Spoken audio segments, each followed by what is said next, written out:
ഹിജാബ് വിവാദത്തെ തുടർന്ന് അടച്ച Kochi പള്ളുരുത്തിയിലെ saint Reetha school ഇന്ന് തുറന്നു. PTA പ്രസിഡന്റ് ഇപ്പോൾ മാധ്യമങ്ങളെ കാണുന്നു. തത്സമയം അത് കുട്ടിയെ അല്ലെങ്കിൽ കുട്ടിയുടെ മാതാപിതാക്കളെ ബോധവൽക്കരണം നടത്തിയിട്ടുണ്ടാവാമെന്നാണ് ഞാൻ വിചാരിക്കുന്നത്. കാരണം ഇവിടെയുള്ള ഒരു വിഷയം അവരെ ബോധവൽക്കരിച്ചിട്ടുണ്ടാവും MP-യുടെ നേതൃത്വത്തിലോ അല്ലെങ്കിൽ ഈ പറയുന്ന ആളുകളുടെ നേതൃത്വത്തിലോ. സ്കൂള് യാതൊരു വിധത്തിലുള്ള ഉറപ്പ് നൽകിയിട്ടില്ല. ഉറപ്പ് നേരത്തെ തന്നെ നൽകിയല്ലോ, കുട്ടികളെ പഠിപ്പിക്കുക എന്നുള്ള ഉറപ്പ് കൊടുത്തിട്ടുണ്ട്.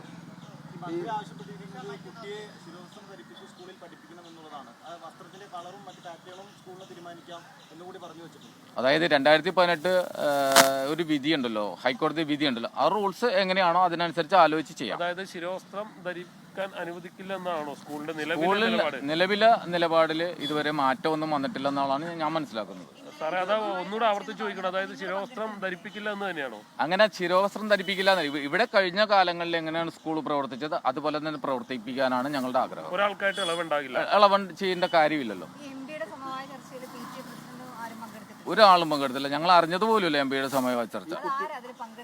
അറിയില്ല, ഞങ്ങൾക്ക് അതിനെക്കുറിച്ച് അറിയില്ല. ഞാൻ നിങ്ങൾ കാണിച്ച ആരോ ഒരു മീഡിയയിൽ കണ്ട ഒരു കുട്ടിയുടെ പിതാവ് പറയുന്നത് മാത്രമേ ഞങ്ങൾക്കറിയാവൂ.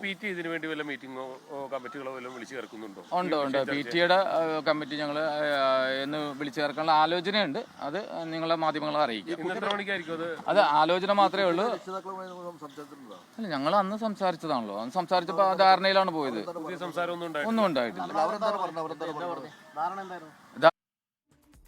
ഹിജാബ് വിവാദത്തെ തുടർന്ന് അടച്ച കൊച്ചി പള്ളുരുത്തി സെന്റ് റീത്ത സ്കൂൾ ഇന്ന് തുറന്നു. കുട്ടികൾ സ്കൂളിലേക്ക് എത്തി തുടങ്ങിയിട്ടുണ്ട്. ആരോഗ്യ പ്രശ്നമുള്ളതുകൊണ്ട് കുട്ടിയെ സ്കൂളിൽ വിടുന്നില്ലെന്നാണ് 8ാം ക്ലാസ്സിലൂടെ മാതാപിതാക്കൾ അറിയിച്ചിരിക്കുന്നത്. ഹിജാബ് വിവാദത്തിൽ മന്ത്രി V. ശിവൻകുട്ടിയും ഇന്ന് ഇടപെട്ടിരുന്നു. ലോകത്തെവിടെയായാലും ഏത് സമയത്തും 24 വാർത്തകളും ഓഗ്മെന്റഡ് റിയാലിറ്റി പാക്കേജുകളും എക്സ്പ്ലെയിനറുകളും വിശദമായി കാണാൻ ഞങ്ങളുടെ YouTube ചാനൽ നിങ്ങൾക്ക് സബ്സ്ക്രൈബ് ചെയ്യാം.